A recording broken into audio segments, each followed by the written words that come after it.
What's up guys, this is Nick from Stridewise.com and today I'm reviewing the boot owned by Huckberry that they call one you can depend on day in, day out in just about any situation. We're talking about the Dean boot from Rhodes.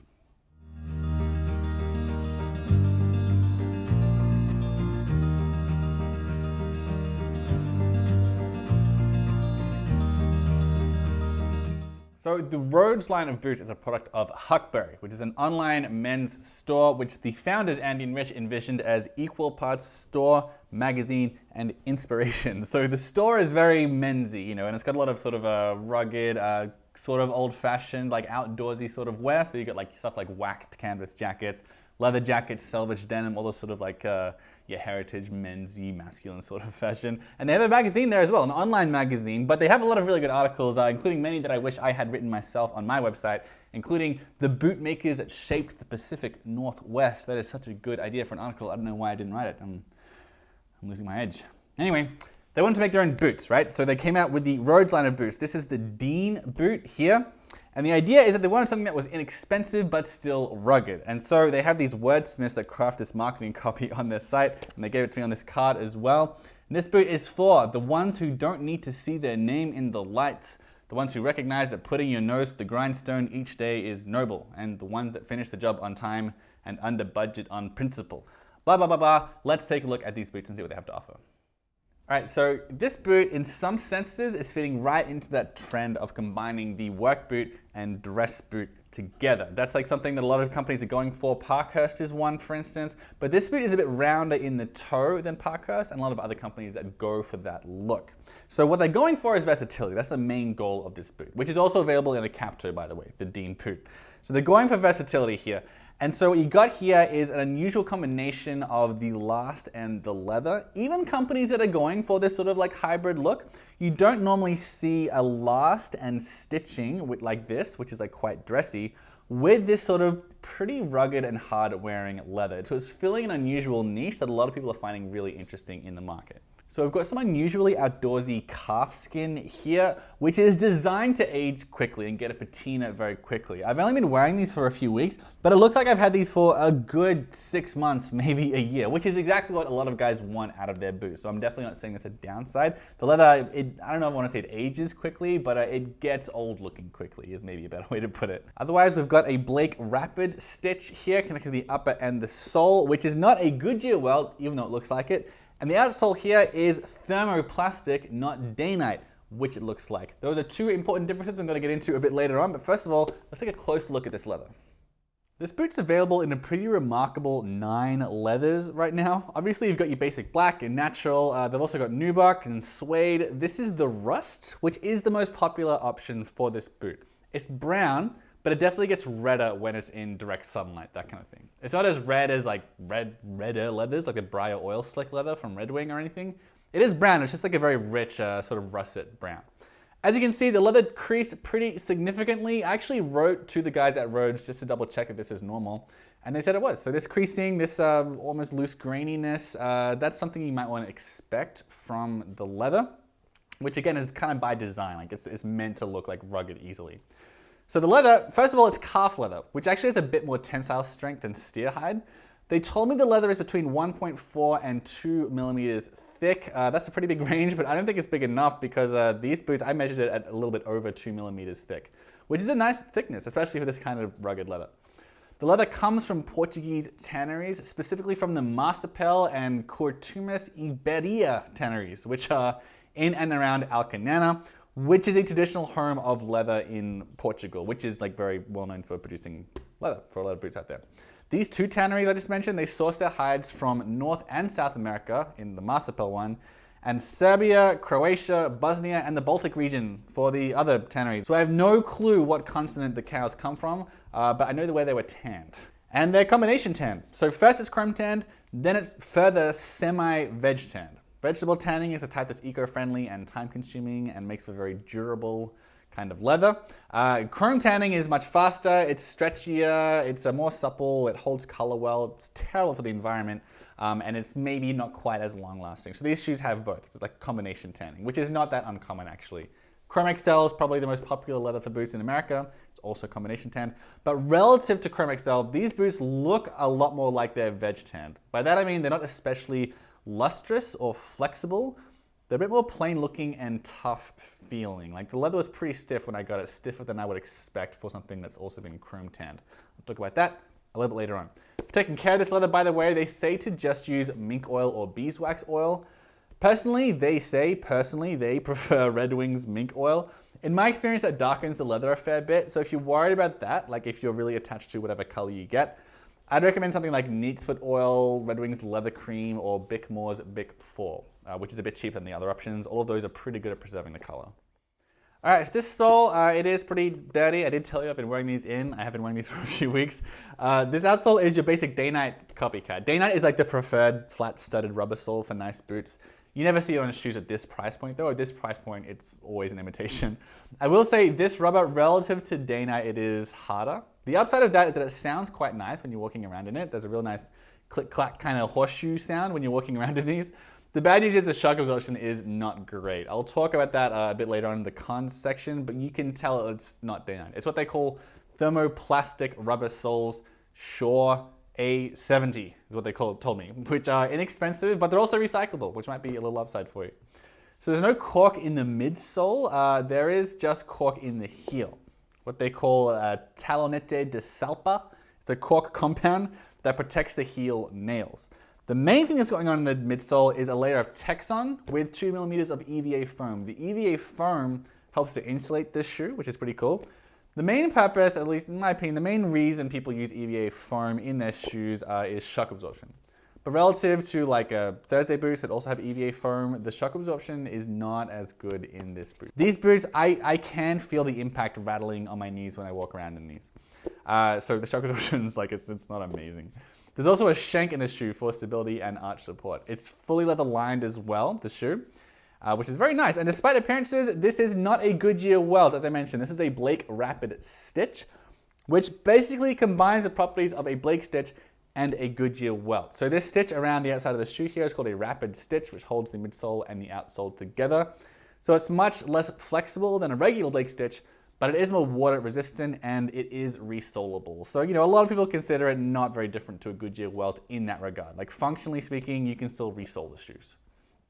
Now, as far as what they're actually like on the feet and the comfort, I think I've already complained about the shock absorption a little bit too much probably. Other than that, the break-in was fine. I mean, the leather is certainly stiff, which again, I was surprised by because this is calf skin, which is normally quite dainty. A lot of the times it's used anyway in the way that some people tan it. But it's relatively thick here, and it's also semi-veg tanned as well, which tends to produce a stiffer leather. So it was definitely stiff from the get-go.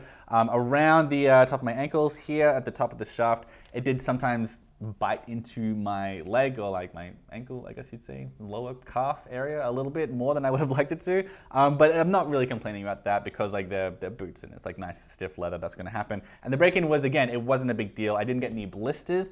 I think that has a lot to do with the fact that they're leather lined as well, which is an upside. I know it makes me pretty basic. A lot of people think it's like sort of like babying your shoes a bit, or it's a bit not very manly to prefer leather lined boots, but like whatever. I like leather lined boots, and the upside was I did not get any blisters in this when I was breaking them in. Although it's a relatively sleek design, again, it's not quite as pointy as a lot of other boots out there going for this aesthetic, so I didn't feel my toes or anything being pinched at the side, which can sometimes happen with these dress boot work boot hybrids. And the arch support is pretty damn good. I mean, it's not as good as like a white boot or something, which costs $500 something and has like a lot of technology going into improving the arch support. It wasn't like that, but I was pretty happy with this arch support, especially as time went on and my foot sank further and further into the footbed and the insole and the midsole, and the shank became more pronounced and the arch support became better and more, it made itself more known throughout the wearing in process. So yeah, very happy with the arch support.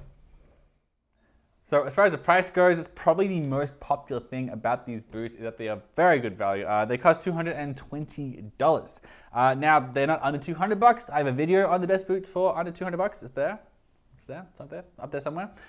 That's not these. They're $220. Nonetheless, for boots of this quality, you know, with that are resolable with some nice hardy calf skin and everything else, they're leather lined, they've got a shank, all this kind of stuff. For them to be under $300 is pretty remarkable. I'm pretty impressed with this. It's not made in America or anything, but it's a very good price for these shoes. Plus, it's free shipping, and you can return them in the first 30 days for free if you don't like them. But that to be in their original condition. It's not like a money-back guarantee, you know, where you can wear them as long as you want or wear them for a month, and if you still hate them, they'll take them back. It's not like that. Nonetheless, it is free shipping, free returns, and it's $220. So yeah, definitely, you know, maybe the biggest upside of this product. All right, why should you consider getting a pair of Dean boots from Rhodes? Very good value. I just said that. Really good value. It's the biggest thing with these boots. $220, pretty good. There are plenty of boots for under $200 out there, but $220 is still, nonetheless, it is good value for what you're getting here. They're leather lined, which is very nice. They've got a shank. They are resolable. All these stuff are really good. And it's all stuff that normally you don't normally see under $300, $280, something like that.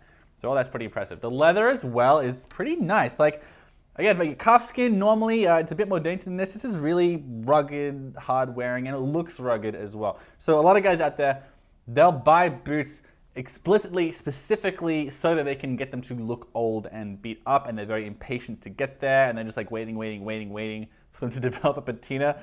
By design, these boots get old looking pretty quickly. So if that's the kind of aesthetic that you're after, you're going to get that with these boots. So that's like there are plenty of people who consider that a downside if you want to have like immaculate looking boots for as long as possible. But if you like this aesthetic, if you like some like, nice beat up looking boots, I guess they're pretty fast. And they still look good, and they get a nice patina, and they got some nice pull up in there, undulating tones and so on. The leather looks nice, if, you know, a bit beat up. Finally, they are very versatile, you know. They've got the whole dress boot, work boot hybrid thing I keep on saying over and over again. That's what this brand is going for. And if you don't like a lot of those sorts of boots out there because you find them like still like maybe too pointy, but you don't want something as bulbous as, let's say, a Red Wing Blacksmith or something like that, or a Wolverine 1000 Mile, this boot is a nice compromise between those two. It's rounder in the toe than a lot of these hybrids out there, so it does hit like a nicer balance between, sort of like between a work boot and a dress boot work boot. So it's got that going for it. So it's rugged and it's rounder in the toe, but it's still leather lined and still has really nice arch support. So it's a good balance like that. Now there are some downsides with these boots, or potential downsides. I'll start small. The speed hooks twist around a lot really easily. If you wear these for a week without looking at them, suddenly you'll realize that the speed hooks have like completely done like a 180, and you always have to like sort of like mash them down and turn them around and get them back to where they were. It's a little bit annoying. Another thing, all the things I just said about the leather, about how like it ages in really quickly, gets really rugged, outdoorsy, beat up really quickly, that can all be downsides depending on your own individual point of view. This is a potential con. I'm not saying it's definitely a downside, but they're not dressy, and so that makes them actually less versatile, in my opinion, than the dress boot work boot hybrid thing that you're going to get from like Parkhurst or Thursday as well, and those sorts of companies. So that's subjective, really, what I said. One thing I'm comfortable saying is definitely bad is the way that the leather is cut, going around the counters, especially on the inside here. As you can see in this B-roll I'm putting on the screen right now, it looks a bit like it's been cut with a chainsaw. It's like really like ragged, and it doesn't look like it's been done very neatly at all, so I'm not a fan of that either. As you can see, there are bits you can like pull away with your thumb, and on the outside of both boots, especially on the right boot, it's just kind of like flaky and ragged. It's like messy the way it's been cut. So even on like a quote-unquote rugged boot, I don't really like that. Lastly, the shock absorption is just not that great. When I walk around with these, when the heel hits the ground, I kind of feel the reverberations up my knee and my hip. Maybe I'm getting a bit old, I don't know. But this is not like a very advanced like shock absorby sort of shoe.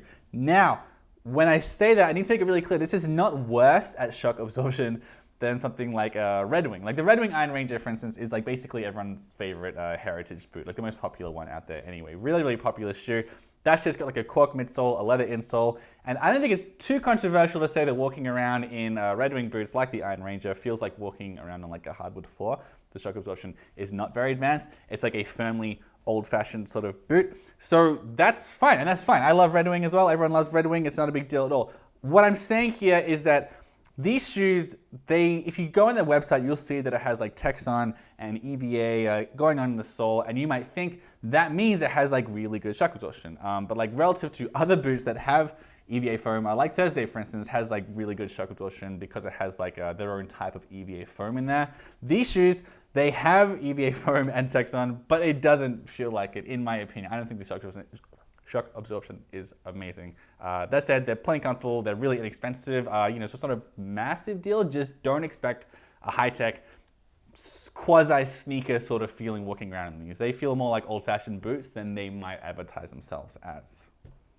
All right, those are my thoughts on the Dean boot from Rhodes from Huckberry. You are very unlikely to see a boot that can be resoled and that has a shank and leather lining and this sort of leather for this price point. It is not the cheapest boot out there that has all these features, but nonetheless, it's a very good value boot. Just keep in mind all those cons that I mentioned earlier. But if you like it, there's a link in the description below for you to buy it if you want to. If not, no worries. But just make sure you subscribe because I got a whole lot more boot content and denim content and other sorts of content coming up.